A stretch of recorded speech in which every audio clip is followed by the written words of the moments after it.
You're welcome to the Economy and Politics Show. I'm Ottoabasi Abasiekong. This edition will discuss the 2024 Banking Recapitalization, Optics for Scaling Financing and Growth of Nigeria's Real Sector. Joining me virtually for this conversation is Mr. Johnson Chukwu, a financial analyst and Group Managing Director of Cowry Asset Management. You're welcome to the show. Nice to have you once again. Thank you for having me. Good day. Good day, yeah. Let's begin with the analyst's concern that the bank recapitalization will reduce earnings per share and bank stock prices. How much is good or bad around these concerns? Well, in the first place, if a bank is carrying excess capital beyond what it needs, beyond the economic opportunities or investment or lending opportunities within the economy, that's when you talk of sub-optimization. That's when you talk of earnings per share will decline because you have a larger base upon which you are sharing an incremental revenue that is not proportionate to the increase in share capital. So, but the key thing is that you have to look at, does the opportunity economy both so much investment and lending opportunities so that the banks will deploy fully the additional capital they want to raise. So it's neither here nor there. It all depends on the opportunities or the deal pipeline in that economy. Do we have a large deal pipeline that currently the bank's capital is a constraining factor for funding? If we don't, then any additional capital will lead to sub-optimization, will lead to the bank's earnings per share declining. Wow, that's very key. The state of the economy and the dynamics is very critical for the banking system. But also strengthening the recapitalization of banks should improve confidence in the sector. But there are concerns that it may hurt return on equity. Should investors be worried about this scenario? Yeah, well, I will start by saying that today, based on the capital base of the banks, I do not think there is any concern about adequacy of capital. Of course, in any financial system, you will have the big, strong financial institutions, and you also have the weak institutions. So if you look at generally as an industry, I think the Nigerian banks carry sufficient capital. So in terms of boosting investors' confidence or confidence of the depositing public on the bank's ability to meet the obligations, I doubt if that is a compelling reason for the new capitalization. Because if you are saying that, it simply means you are saying that the current Nigerian banks carry a very weak capital base. I don't think there's any bank.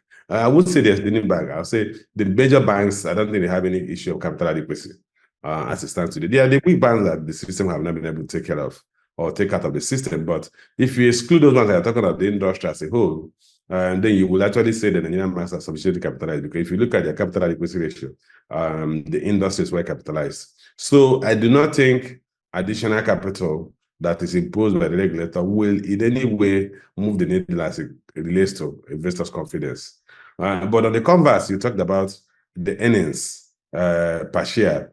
I had mentioned earlier that if you force banks to carry share capital that is beyond the deal opportunities in that economy, the banks will be overcapitalized, and that will affect the earnings per share. In effect, the return to shareholders will diminish in proportion to the capital they have invested in.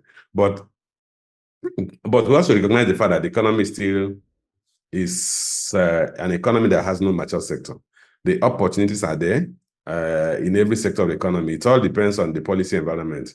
Once we get the policy environment right and get the supporting infrastructure right, I think there will be more than enough deals for the banks to fund with whatever level of capital they carry. But we must also bear in mind that capitalization should actually be related to your risk weight, or your risk-weighted assets, which is why I talk of capital adequacy ratio. And banks should carry capital that is sufficient to meet their operating risk or the risk they are currently carrying. So if you carry anything beyond that, you are going to have excess capital. If you carry anything below that, you are undercapitalized. You've raised a fundamental issue, and of course, you know that the concerns is, how does this impact the real sector? We've seen over years how the banks have played their role in supporting the real sector. And even recently at the 2024 annual lecture of the Chartered Institute of Bankers of Nigeria, the outgoing president, Dr. Ken Okwara, because of course the new president is coming on board this month, believe that recapitalization would encourage banks to finance productive sectors like manufacturing and agriculture. But that's on one hand. What's your take on the current CR regime of 45%, which some economists and analysts, which you know, have raised that it's constraining banks? And should we now look at concessional financing? We know banks have played a role over the years in infrastructure, in supporting various activities that drive the economy, but looking at its role for productive sectors, because you are one of the advocates that have said we need a productive economy. Do you see this recapitalization process empowering banks to support the real economy more? What influences banks on which sectors to lend is the risk profile of that sector, and the return, the cost of their cost of funds, and the expected return on instruments or lending to that sector. Not necessarily the level of capital they carry. The capital serves as a buffer just in case of loss. Capital is not the base on which banks lend. Simply, the central bank is saying the banks carry 500 billion. That is the international banks. 500 billion is an amount that a bank can lend to one or two investors. Yes. So it's not the capital base of the banks. The capital base gives the assurance that as to absorb losses that may happen in the course of a bank's operation. So what I would say is that banks' willingness to lend to the sectors, the critical sector of the economy, or the productive sector of the economy, the manufacturing, will depend on the risk profile of those industries. As it stands today, those key sectors of the economy are subject to elevated risk. Take, for instance, the manufacturing sector. They are dealing with low demand for their goods and services. They are dealing with lack of energy supply. They are dealing with issues around logistic complexities. The time it takes them to take their goods out of the seaports, the time it takes them to try to ship their goods through the seaports, all this is out of their cost and make them cost inefficient. And that's why virtually every product produced outside the country competes more favorably in cost than a product produced locally. So in such difficult environment, a bank cannot, because they have raised additional capital, open their vault and begin to lend to that sector, because you're going to have high level of non-performing loans. But unless we are talking of the banks should create what you may call impact lending, so they can earmark a percentage of their loan portfolio and say this is going to go to so and so sector of the economy. But that means the banks will now be prepared to subsidize those sectors of the economy. Because take, for instance, the second aspect of your question, issue of cash reserve ratio. Cash reserve ratio is 45%, which means for every 100 naira a bank gets from depositor, it keeps aside 45% of it with the central bank, for which it earns no income.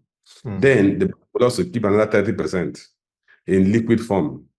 So that means the banks has kept away about 75%, and the bank has actually the latitude to only lend 25%. So at that level, the bank will now compute its weighted average cost of funds and want to recover it from lending 25% of 100% of deposit are mobilized. So that means the cost of keeping the money with the central bank and the cost of the liquidity it has to maintain will account for about 3/4 of its cost of funds. So when it imposes 3/4 of the original cost of the fund, the direct cost of funds, let's assume the direct cost of fund is 10%. It then means that the bank, because it will, for a discussion's sake, it will earn some income on the liquid assets, apart from the vault cash. So assuming it earns another 5% from its liquid assets, so it has to recover the cost of 10% of 100 naira from lending 25%. And that means that inevitably the banks have higher cost of lending. The banks are not going to say, because we have mobilized additional share capital, that we are now going to subsidize the entire manufacturing sector, because the entire share capital can be borrowed by one manufacturing outlet or outfit. So in effect, what I'm saying is that for the banks to begin to lend to the real sectors of the economy, the inflation rate has come down, and most importantly, the cost of funds have to come down. The cash reserve ratio has to come down, because the cash reserve ratio is putting additional burden on the weighted average cost of funds, what we call WACC. And that's a major component of a major driver of the current high lending rate. So in effect, I'm also taking your second aspect of the equation, the impact of the 45% cash reserve ratio. It has constrained lending, not only constrained lending, it also has increased the weighted average cost of funds of the banks, and it has compelled the banks to charge much higher interest rate on loans. The other corollary to that is that you're going to see a higher cost of credit because the default risk rate is going to increase because of the higher cost of lending. All these things the banks have to factor in pricing their risk assets. Right. So the level of risk in the sectors has to be assessed, and of course the impact of inflation and the cost of funds are other critical factors which of course the banks have to look at. Well, we'll be monitoring developments this week, as we know that the timeline for the banks to be deciding which options they're taking for recapitalization had elapsed 30th of April. So we're going to hear, at least hopefully from Central Bank, where the various banks are classified. But Mr. Johnson, let's look at the developing story, of course, last week, the recent statement by the Nigerian Deposit Insurance Company, the corporation, NDIC, saying that it has increased the deposit insurance coverage from 500,000 to 5 million for deposit money banks. Do you see the possibility of a corresponding increase in NDIC charges on banks? I know ProShare, working with the Bank Directors Association of Nigeria, has written extensively about the bank charges and its impact on the customers and the economy. Well, I think logically we should expect, because we're talking of indemnification, the amount that the NDIC will pay to each depositor who loses his money as a result of failed banks after they realize some of the assets of the bank is now going to be 5 million naira instead of 500,000 naira. That's like 1,000% increase. Yes. So certainly the NDIC will need the banks to pay a higher insurance premium, because what they have done is that they increase the amount of deposit that is insured per deposit holder, per customer. So there is no way they will be able to pay that if they do not increase the premium, the insurance premium or the deposit insurance premium that the banks are currently paying. But for me, that shouldn't be of any concern to them, because if you look at the current earnings of the banks, a marginal increment in the premium, a deposit insurance premium, will not necessarily hurt their bottom line, because this is a tax deductible. Remember, it's also a tax deductible expense. So it will add to their cost of operation, but it will be inconsequential given the kind of revenue most of the banks are currently earning. Yes. And what are the likely effects on this increase in deposit insurance on bank performance and profitability, considering the tight liquidity situation arising from what we just discussed, CRR, high CRR, liquidity ratio, and interest rate environment?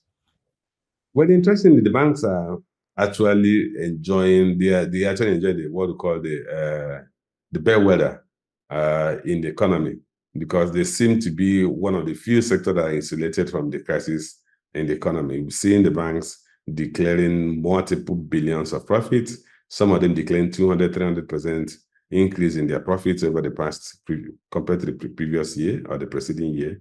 And we all know that the ticket of transactions, particularly deposit transactions, has also increased.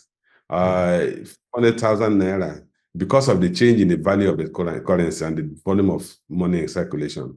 500,000 naira 10, 20 years ago is materially higher than 500,000 naira in terms of purchasing power, in terms of what it can command in the market. So it's logical that we have this increase. But the most important thing is that the bank's balance sheet 10 years ago was far below what it is today. The bank's total deposit liabilities, today we're talking of Nigerian banks with trillions in total assets. That used to be the target of the entire industry. So I think the impact on their profitability will be very minimal, given the fact that many of them are they're enjoying higher spread net interest margin, they're enjoying the increase in commissions and fees, they are enjoying even the wind effect of naira devaluation, which every other sector is suffering from. So increasing their premium will, of course, subtract to the level of profit, but will be inconsequential, will be minimal.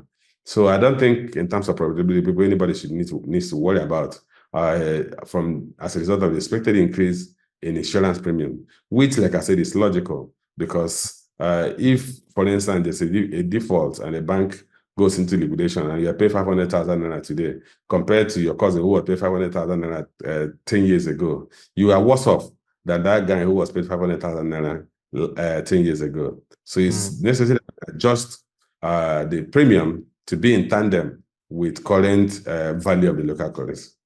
Yes. And in wrapping up, will the upward deposit insurance coverage, will it impact financial inclusion, looking at the need to further deepen financial inclusion in the country? No, I don't think so. Rather, it should encourage it. The banks should actually want to convert more customers. Because ultimately, when you pay a premium, and and then you are talking of a larger base, so the incidence of default reduces in proportion to the size of the balance sheet. So I think the banks shouldn't shy away from increasing. Remember that we're talking of a case of bank failure, and banking failure is not caused by the size of the customer base. It's caused by creating bad loans. If you have a high proportion of non-performing loans, or two, trading without recognizing the risk involved in your trading activities. If you are involved in risky trading like FX trading, and then you do not take measures to mitigate your risk, then those are the things that lead to banking failure. But the most common source of banking failure is non-performing loans. So these are not things that happen suddenly. So I do not think, and the larger the base of a customer or the customer of a bank, the less likely that the bank will suffer a run. So the banks would actually go out of their way to convert more retail customers who hardly have a compelling need to withdraw their money, even in the case of a bad news or bad publication on the bank. It is the large ticket depositors that are likely going to move at the earliest sign of challenge. So if you run a retail strategy and you have a large customer base, which it's basically what I'm basically saying, that if you go out there and expand financial inclusion by converting people who are currently in the banking system, you achieve higher level of stability and you de-risk your balance sheet from sudden run that is caused by what we call large funder risk, or you minimize your large funder risk by having a large pool of retail customers. Very interesting. Thank you very much, Mr. Johnson Chukwu, financial analyst and group managing director of Cowry Asset Management, for these very interesting conversations on the 2024 banking recapitalization optics for scaling the financing and growth of Nigeria's real sector. Thank you once again, Mr. Johnson Chukwu. Always nice to have you discussing around the financial markets, banking sector, and the economy. Thank you. Thank you for having me. Thank you. To our viewers, if you want to get further insights on this video, visit the ProShare website displayed on the screen and follow our social media platforms to engage further on this show. Till we come your way again, I'm Ottoabasi Abasiekong, and in everything you do, always continue to enrich yourself with the knowledge of developments around the economy around you, because it's a wise thing to do. Thank you for watching, and bye for now.